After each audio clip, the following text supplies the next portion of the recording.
এরকম করে আমার 5 বছরের ক্যারিয়ারটা ধ্বংস হয়ে যাবে আমি কখনো ভাবতেও পারিনি। আমি মুসলিম পরিবারের সন্তান। আমি চেয়েছিলাম বাংলাদেশের ভাবি হতে। স্যান্ডি সাহা চেয়েছিল বাংলাদেশের ভাবি হতে। বাংলাদেশকে আমি খুব ভালোবাসি।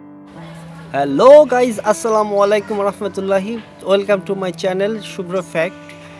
গাইজ, আজকে আমরা আলোচনা করব যে বিডি ইমরান ও ভারতের থার্ড জেন্ডার স্যান্ডি সাহার যে ভালোবাসার ব্যাপারটা বর্তমান সোশ্যাল মিডিয়া আলোড়ন সৃষ্টি করেছে সেই বিষয়ে আমরা ক্লিয়ার করতে চাচ্ছি যে আসলে ঘটনাটা কি ঘটেছিল এবং তাদের মাঝে কি সম্পর্ক। সত্যি কি বিডি ইমরান স্যান্ডি সাহাকে ভালোবাসে বা তাদের মাঝে কোনো অনৈতিক সম্পর্ক ছিল কি ছিল না, এ ব্যাপারটা আমরা আসলে একটা কনফিউশনের মাঝে আছি প্রত্যেকে, আর আমরা এই কনফিউশনটা আজকে ক্লিয়ার করতে যাচ্ছি। তো বন্ধুরা সাথে থাকুন, আর তার আগে যদি আমার চ্যানেলটা এখনও সাবস্ক্রাইব না করে থাকেন প্লিজ সাবস্ক্রাইব করুন। আপনাদের কাছে করজোরে মিনতি, চ্যানেলটি সাবস্ক্রাইব করে বেল বাটন অন করে দিন যাতে আমার পরবর্তী ভিডিও সবার প্রথম আপনার কাছে পৌঁছায়। বন্ধুরা ধন্যবাদ আপনাদের। চলুন শুনে আসি এ ব্যাপারে স্যান্ডি সাহা কী বলে। আমি চেয়েছিলাম বাংলাদেশের ভাবি হতে। স্যান্ডি সাহা চেয়েছিল বাংলাদেশের ভাবি হতে। বাংলাদেশকে আমি খুব ভালোবাসি। বেশি আলবাল বকলে না কানের গোড়া একটা থাবড়া মারবো। মিট করেছি, আমরা একসাথে ভিডিও করেছি, আমার কাছে প্রমাণ আছে। এরপরে কি লিংক দিতে পারি আমি বিশ্বাস করি না। লিংক আমার কাছে আছে, কিন্তু আমি কারো কোনো ক্ষতি চাই না। তুই একবার ফিরে আয়, আমি সব ভুলে যাবো। তো সেইখানে দাঁড়িয়ে ও আমার সাথে হুতুতুতু করে, ফানি করে, হেগে দিয়ে চলে যাব করে, তারপরে কত কিছু করছে। বেডের মধ্যে আমরা ফানি করে ঘুম, আমি নাক ডাকি, ও আমার নাক ডাকা সহ্য করে, আমি ওর গায়ে গন্ধ সহ্য করি। আমরা নাচছি, হাইলা হাইলা হুয়া হুয়া, আমরা প্রেম করি, আদর করি। ও যে বলছিল যে ড্রিঙ্কস করে জুস খাইয়া ও মাথা ঘুরে গেছিল, জুস করতে করতে নাচছিল। তোমরা আরে চোখের পানিতে বোকটা বাইসা যায়। আমি ওর বুকে মাথা রেখে, ওর বুকে হালকা চুলও ছিল, তো আমি বলেছিলাম শেভ করতে না। গা দিত ওয়াও গন্ধ, মানে ডাস্টবিনও গুশালিকেও লজ্জা পাবে, ডাস্টবিনও দেখে ফানি হবে, মানে মিনা কার্টুনের যে পাখিটা ছিল সেটাও দেখে উড়ে যাবে, এত জঘন্য গন্ধ। মানে দাও, আমি ভালোবাসার খাতিরে সহ্য করলাম। একসাথে ঘুরলাম, খেলাম, পিলাম, এখানে গেলাম, ক্রিমাপার কাছে গেলাম, প্রিন্সিপাল পানি করে দিলাম, হি করলাম, হুতুতু করলাম, নাচলাম, উড়ি উড়ি, নাচি নাচি, ঘুরি ঘুরি, উড়ি বাবা, এরম করলাম। এখন তারপরে সব কিছু হলো আমাদের মধ্যে।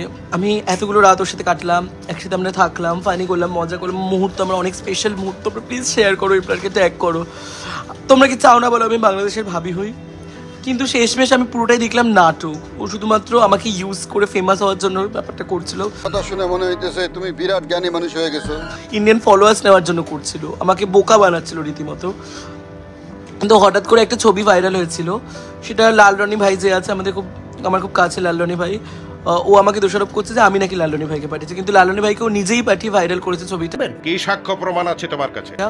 ও নিজেই ফেমাস হতে চেয়েছিল, ফেমাস হতে নিজেই ভাইরাল হতে চেয়েছিল, সে ব্যাপারটা পুরোটা সাজিয়ে আমাকে খারাপ করে দিয়ে নিজেই কান্নাকাটি করে ভালো হয়ে গেল।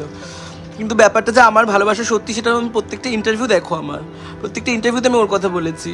আমি সত্যি ভালোবেসেছি ওকে, তা আমার ভালোবাসা মিথ্যে হতে পারে না। তোমরা গাইজ ভালোবাসার জয় করো, তোমরা এত লাইফটা শেয়ার করো যাতে ও আমার কাছে ফিরে আসতে বাধ্য হয়। তোমরা আমাকে ফিরিয়ে দাও।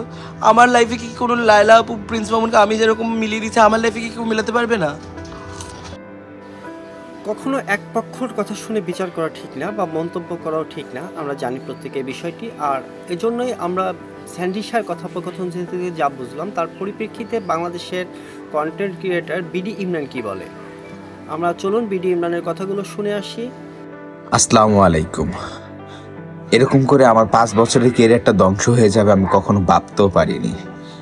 আমি মুসলিম পরিবারের সন্তান। আমি কখনো এরকম কাজ করতে পারবো না, কারণ আমি আমার নবীকে বিশ্বাস করি, আল্লাহকে বিশ্বাস করি। হ্যাঁ, আমি 5 ওয়াক্ত নামাজ পড়ি না ঠিকই, কিন্তু মাঝে মাঝে তো নামাজ পড়ি। যখন স্যান্ডির সাথে আমার প্রথম দেখা হয়েছিল তখন আর কি ও আমার কাজকে খুব ভালোবাসতো, আমার কাজকে পছন্দ করত, এই জন্য সে আমার সাথে দেখা করতে চাইছে, আমিও তার সাথে দেখা করতে চাইছি। তখন আর কি যখন রাত্র হয়ে গিয়েছিল, তারা মানে কয়েকজন মিলে জুস টাইপের কিছু খাচ্ছিল, ওটা আমিও খাইছি। তখন প্রচণ্ড একটা ঘুম ঘুম ভাব হয়েছিল। হওয়ার পর আমি আর কি ওই ঘুম ঘুম ভাব হয়েছে, ও দুষ্টামি করে একটা আমার কিস করে ছবি তুলেছিল।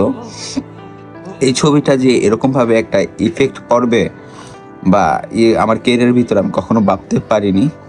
ইভেন কি আমার ফ্যামিলির মানুষ নানা ধরনের কথা বলছে, এমনকি আমার কাছের বন্ধু বান্ধব আমাকে এসব ছবি দিয়ে নানা ধরনের রং তামাশা করতেছেন।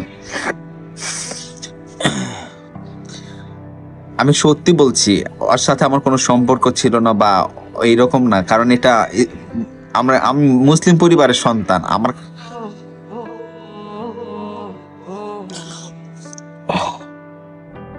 আমি সত্যি কথা বলছি, এরকম সম্পর্ক জড়ানোর আমার কোনো চিন্তা ভাবনাই ছিল না, কারণ আমি একদিন না একদিন এই পৃথিবী থেকে চলে যাব আর রোজ হাসর ময়দানে দাঁড়াবো। পরকালকে আমি প্রচন্ডভাবে বিশ্বাস করি। তাহলে সেই লোকটা কিভাবে এরকম একটা অবৈধ সম্পর্ক বা যেটা সমাজ, যেটা আমাদের ইসলামে কখনো সমর্থন করে না, সেই সম্পর্কে আমি জড়িয়ে যাব বলেন? মানুষ শুধু নেগেটিভ জিনিসটা নিয়ে বেশি সমালোচনা করে, আর একটা ভুল করলে সেটা নিয়ে অনেক মাথায় তোলে। কিন্তু এই ভুলের কারণে যে একটা মানুষের কেরিয়ার নষ্ট হয়ে যেতে পারে, সেটা নিয়ে কখনো ভাবেই না। আমি এত কিছু করেছি মানুষের জন্যে, মানুষের কল্যাণের জন্যে, এবং টিকটক ছেড়ে ভালো কিছু করার ট্রাই করছি, কিন্তু আপনারা এটাতে বিশ্বাস করে নিয়েছেন আমি স্যান্ডির সাথে সম্পর্ক আমার এরকম, আমার ক্যারেক্টারও এরকম। বিশ্বাস করেন, স্যান্ডি যখন আমাকে ইনভাইট করেছিল প্রথমত, তখন তারা জুস খেয়েছে, অনেক কিছু খেয়েছিল। তারপর আমিও সেই জুসটা খাই। খাওয়ার পর আর কি একটু ঘুম ঘুম ভাব হলো। সে দুষ্টামি করতেছে, গান বাজনা বাজাইতেছে। তারপর দুষ্টামি করে আমার সাথে ঠোঁটের সাথে কিচ করে একটা ছবি তুলেছে। ছবি তোলার পর আর কি আমি দেখেছিলাম এই ছবিটা সে তুলেছে। তারপর আমি তাকে বোঝালাম যে দেখো, তুমি যে দুষ্টামি করে ছবিটা তুলছো, পরে কিন্তু আমার কেরিয়ার ভিতরে অনেক ধরনের নেগেটিভ একটা ইফেক্ট আসবে। সে আমাকে বলল যে কিছু হবে না। তারপর আমি জোর করে ছবিটা ডিলিট করে ফেললাম। সেও বলছে ডিলিট করে ফেলছে, কিন্তু এই ছবিটা যে এইভাবে ভাইরাল হয়ে যাবে আমি কখনো ভাবিনি।